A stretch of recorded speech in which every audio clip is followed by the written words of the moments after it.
Occupational English Test. Listening Test. This test has 3 parts. In each part, you'll hear a number of different extracts. At the start of each extract, you'll hear this sound. You'll have time to read the questions before you hear each extract, and you'll hear each extract once only. Complete your answers as you listen. At the end of the test, you'll have 2 minutes to check your answers. Part A. In this part of the test, you'll hear 2 different extracts. In each extract, a health professional is talking to a patient. For questions 1 to 24, complete the notes with information that you hear. Now, look at the notes for Extract 1. Extract 1, questions 1 to 12. For questions 1 to 12, complete the notes with a word or short phrase that you hear. You now have 30 seconds to look at the notes.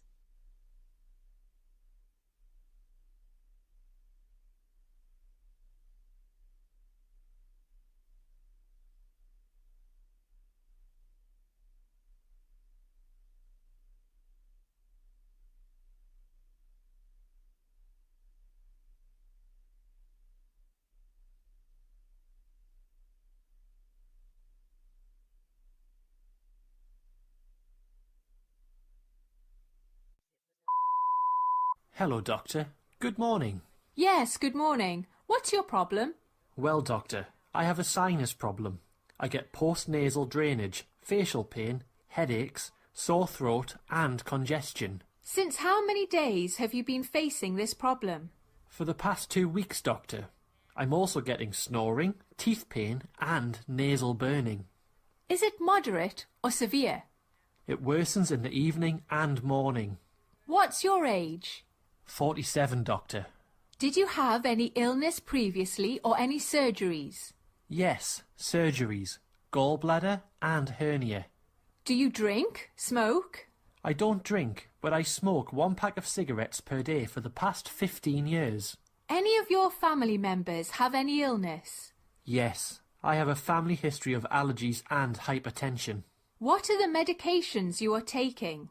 Claritin, Dilantin and Rhinocort nasal spray. Are you allergic to any medicine? No, Doctor. Well, your auricle's external auditory canals reveal no significant abnormalities bilaterally. TM's intact with no middle ear effusion and are mobile to insufflation. Your intranasal exam reveals moderate congestion and purulent mucus. Your oropharynx examination shows teeth, alveolar ridges reveal missing molar. Examination of the posterior pharynx show a prominent uvulva and prominent postnasal drainage. The palatine tonsils are 2+ and cryptic. The palpation of anterior neck reveals no tenderness. Examination of the posterior neck shows mild tenderness to palpation of the suboccipital muscles. Facial examination shows there is bilateral maxillary sinus tenderness to palpation. Waters View X-ray reveals bilateral maxillary mucosal thickening. You have acute maxillary sinusitis, 461.0. Snoring, 786.09. Well, I am prescribing you Augmentin, 875 milligrams twice a day, and Mucofen, 800 milligrams twice a day. Follow these medications for 3 weeks and meet me after that. If the conditions don't improve, then I will order a mini sinus CT.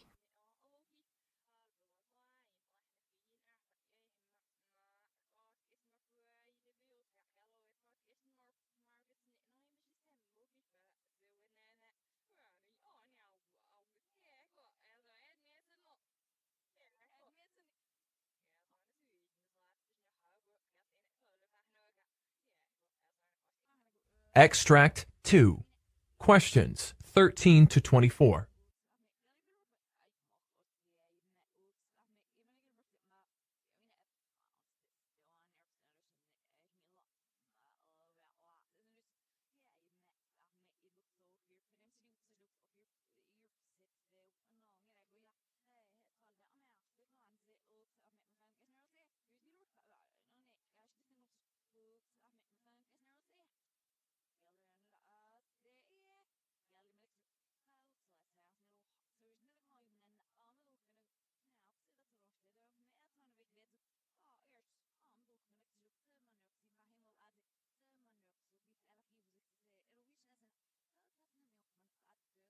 Hello, doctor. Good morning.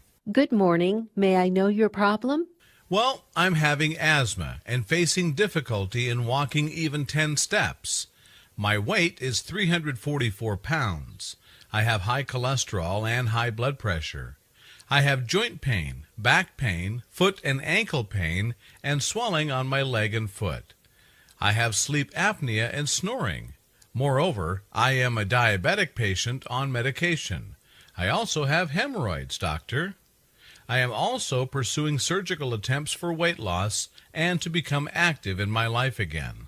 What's your age? 37, doctor. Okay, do you drink or smoke? I do smoke, and I have stopped drinking alcohol a year back. Have you undergone any surgeries earlier? I underwent orthopedic knee surgery, doctor. Can you brief me about your family history of diseases? All my family members have obesity, heart disease, and diabetes, and negative for hypertension and stroke. But I am using Chantix to come off smoking completely. Okay, tell me about your food habits. I eat things like bacon, eggs, and cheese, cheeseburgers, fast food. How many times do you eat in a day? I eat 4 times a day, 7 in the morning, at noon, 9 p.m., and 2 a.m. Well, the ideal weight for your age is 184 pounds, and you are weighing 344 pounds. That means 184 pounds in excess. What medications are you taking? Diovan, Crestor, and Tricor. Do you have any chest pains or any mild attacks? No, doctor. Well, your cranial nerves 2 through 12 are intact. Neck is soft and supple. You have positive wheezing bilaterally. Heart rhythm is normal. Abdomen is soft. You have 1+ pitting edema.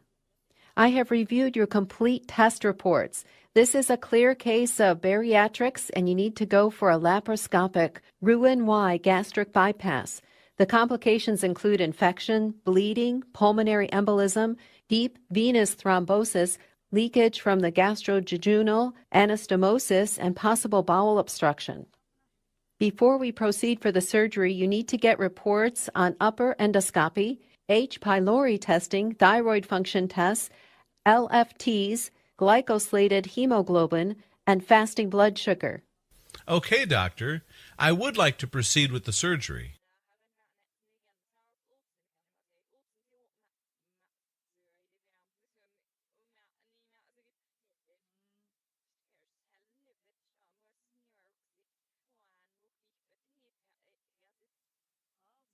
This is the end of Part A. Now, look at Part B.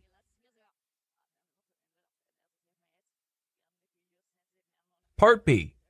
In this part of the test, you will hear 6 different extracts. In each extract, you'll hear people talking in a different healthcare environment. For questions 25 to 30, choose the answer A, B, or C, which fits best according to what you hear. You will have time to read each question before you listen. Complete the answers as you listen to the audio. Now, look at the question 25.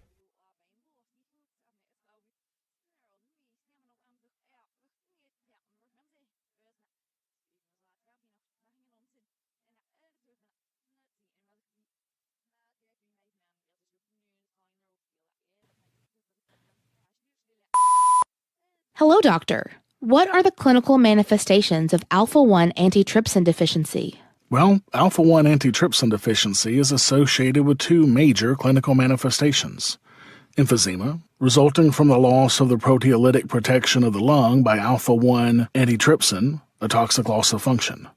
Other clinical manifestations of alpha-1 antitrypsin deficiency include panniculitis and an association with cytoplasmic antineutrophil, cytoplasmic antibody positive vasculitis.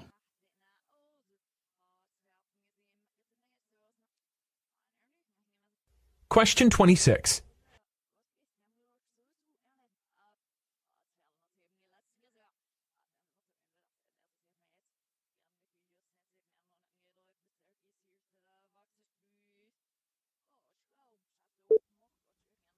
Hello, doctor. What are the different types of lung cancer? Squamous cell carcinoma, or epidermic carcinoma, usually starts in the bronchial tubes in the center of the lungs and can cause symptoms early on, especially hematypus. Large cell carcinoma often occurs in the outer regions of the lungs and tends to grow rapidly. Mesothelioma actually begins in the mesothelium, a membrane that surrounds the lungs. Small cell lung cancer usually grows in the central areas of the lungs, and most people have few symptoms until just before they are diagnosed. Lung carcinoid tumors are made up of cells called neuroendocrine cells. Question 27.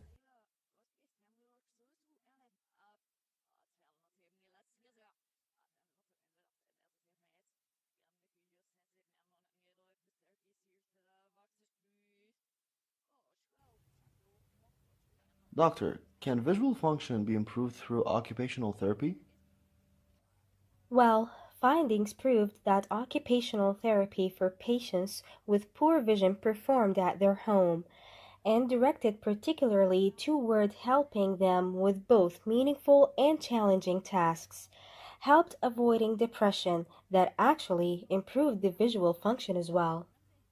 It was observed that those with milder visual impairment actually performed much better on these questionnaires after the occupational therapy group, whereas those who were in the supportive therapy attention control group could not improve their visual function measures. Therefore, the occupational therapy role not only improved in some of these depressive symptoms, but also in this specific subset of patients with mild impairment did improve their visual function as well. The comprehensive approach to rehabilitation, including in-home occupational therapy for those with visual impairment, is the key to improving visual function. Question 28.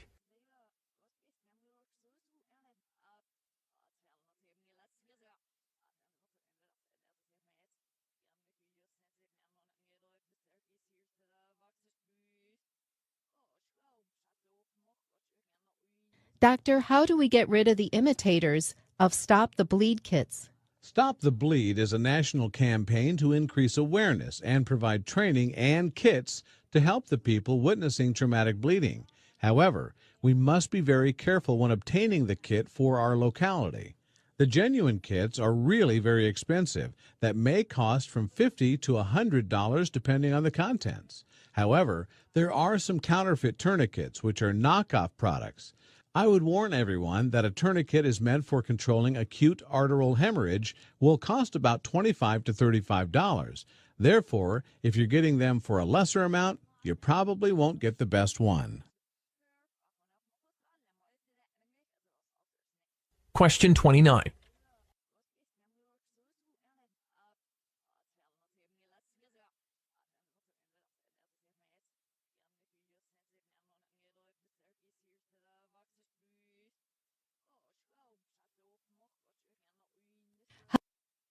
Doctor, what is epilepsy and what is a seizure? Epilepsy is a neurological or brain disorder which is also called a seizure disorder at times. Often, the patient is diagnosed with epilepsy only when they have already had 2 or more seizures. A short change in normal brain activity is called a seizure, which is the main sign of epilepsy. While certain seizures appear like starting spells, other seizures cause the patient to fall, shake, and become unaware of what's happening around them. Generally, a seizure lasts up to a few minutes depending on the type of seizure. Generalized seizures affect both sides of the brain, and focal seizures or partial seizures affect one side of the brain. Question 30.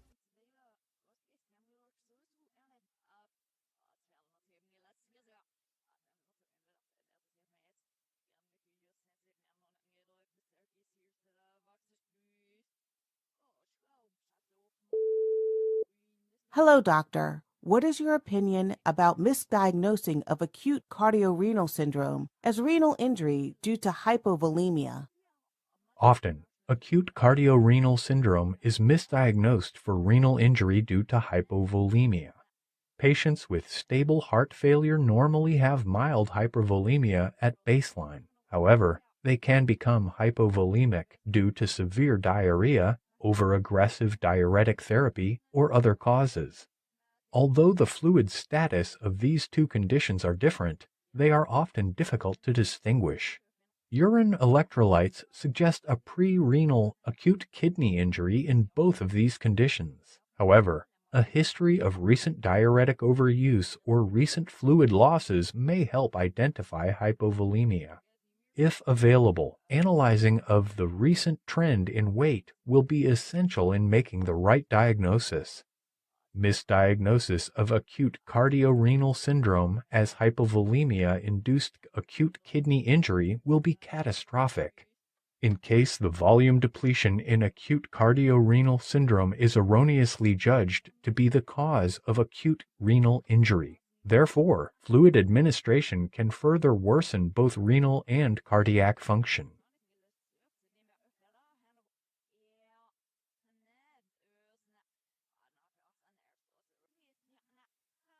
This is the end of Part B. Now, look at Part C.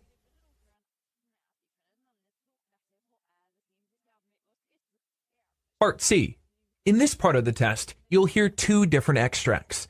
In each extract, you'll hear health professionals talking about specific aspects of their work. For questions 31 to 42, choose the answer, A, B, or C, which best fits according to what you hear. Complete the answers as you listen to the audio. Now, look at Extract 1. Extract 1, for questions 31 to 36.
Hello everybody. I am going to explain to you different types of hemolytic anemia. Hemolysis is the breakdown of red blood cells that typically has a lifespan of 120 days. After this duration, they die and break down. One of the main functions of red blood cells is to carry oxygen to every part of our body. Therefore, in case the red blood cells break down abnormally, there will be very few of them to carry oxygen to our body parts. Certain diseases and conditions cause red blood cells to break down too early, resulting in fatigue and other more severe symptoms.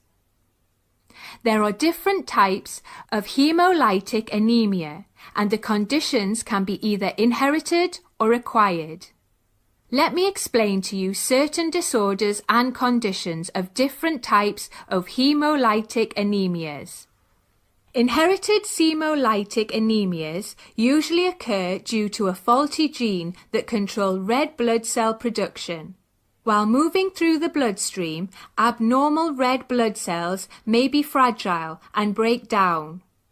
Sickle cell anemia is a severe inherited disease where the body produces abnormal hemoglobin, causing the red blood cells to have a crescent or sickle shape. Sickle cells usually die within 10 to 20 days, as the bone marrow can't produce new red blood cells fast enough to replace the dying red blood cells. In the US, sickle cell anemia mainly affects African Americans. Thalassemias are the inherited blood disorders where the body can't produce certain types of hemoglobin in adequate quantity, causing the body to produce less healthy red blood cells. Hereditary spherocytosis occurs when the outer covering of red blood cells, called the surface membrane, is defected. In this condition, red blood cells have an abnormally short lifespan and a ball-like or sphere shape.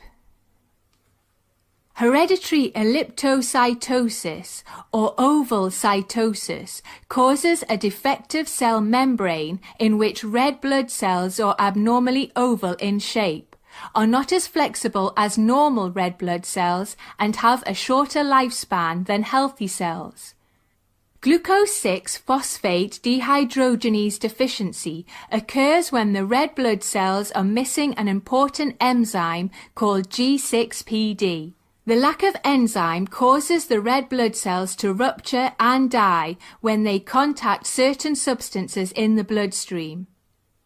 For the patients with G6PD deficit, severe stress, infections, certain drugs or foods can cause the destruction of red blood cells.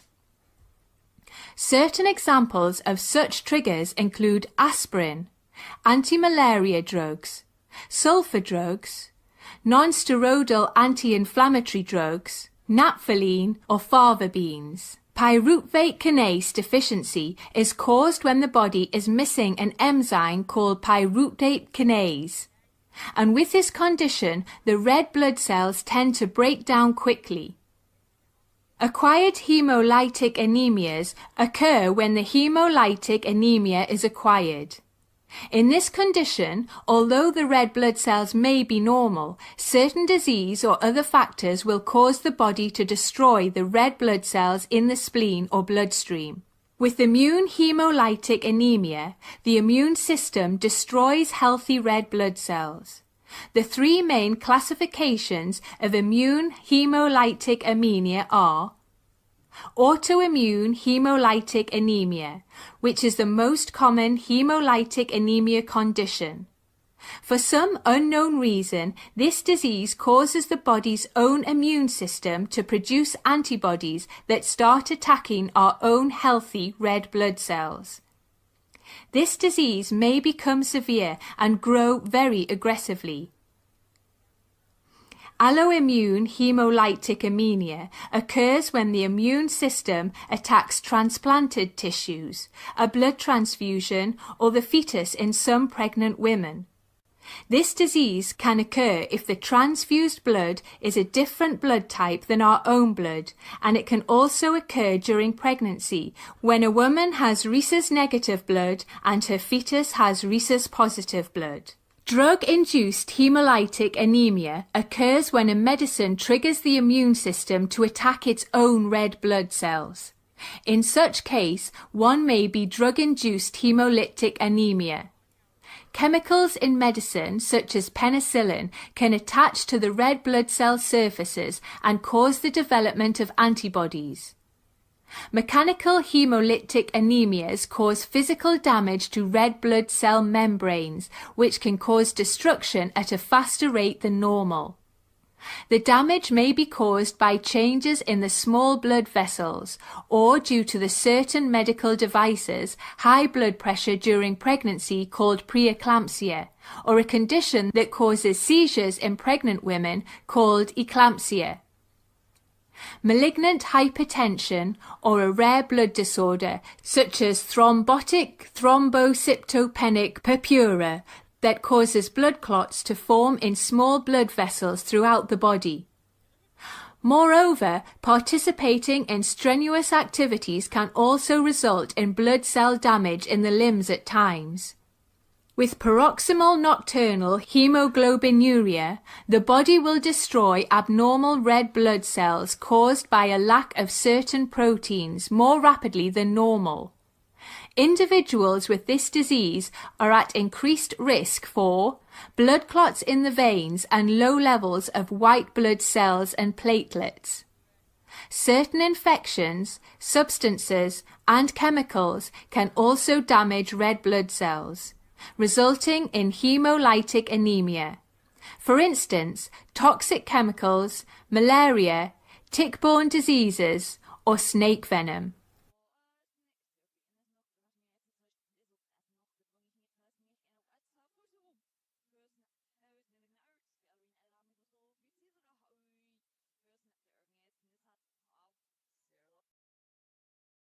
Now look at extract 2.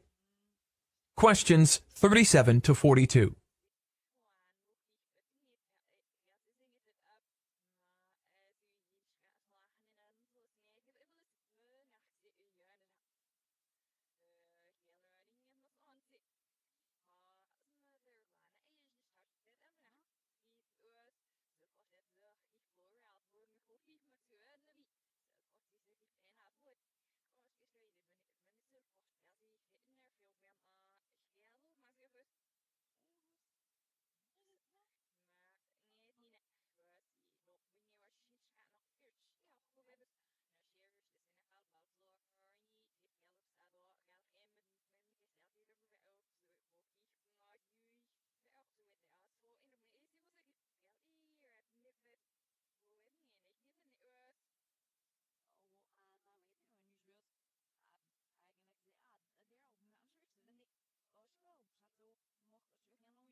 The samples of tissue cells can be taken from almost any part of the body, depending on the type of tumor and its location.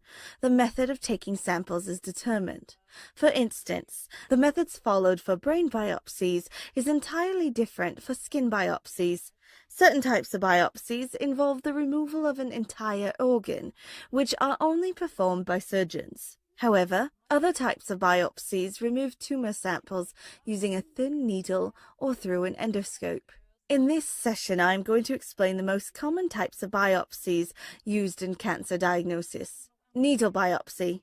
Fine needle biopsy or fine needle aspiration and core needle biopsy or core aspiration are the two types of needle biopsies.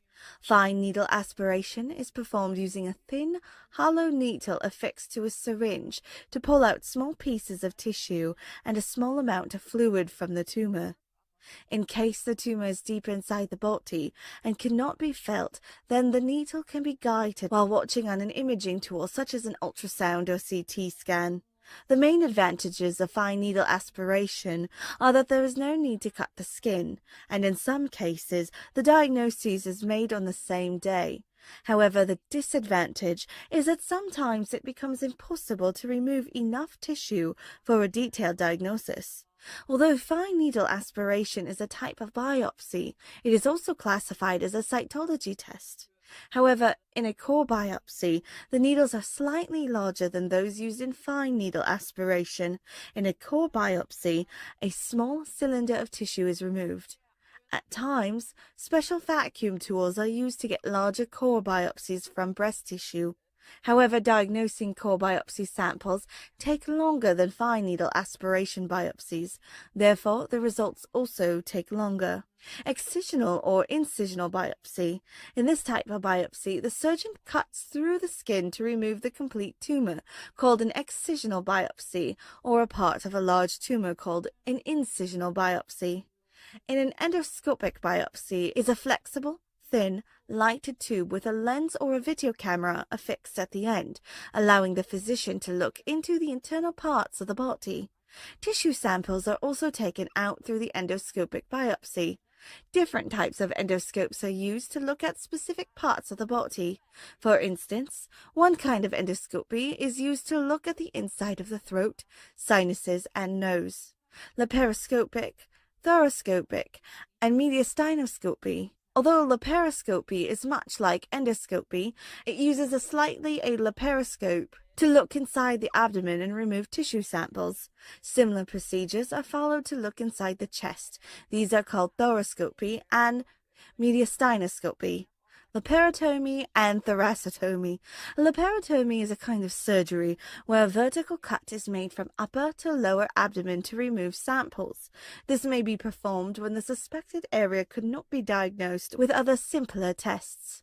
There are many ways to perform a biopsy: the skin based on the type of suspected skin tumor, shave biopsies, remove the outer layers of the skin for certain basal cell or squamous cell skin cancers. However, they aren't used for the suspected melanomas of the skin. As discussed earlier, punch biopsies or excisional biopsies are used to remove deeper skin layers and are diagnosed how deeply a melanoma has gone into the skin. Sentinel lymph node mapping and biopsy helps the surgeon to know which lymph nodes to remove for biopsy. Sentinel node mapping and biopsy is a common way to diagnose whether a cancer such as melanoma or breast cancer has spread to the lymph nodes. This can detect the lymph nodes that drain lymph fluid from where the cancer originated. If the cancer has metastasized, these lymph nodes are usually the primary parts to affect.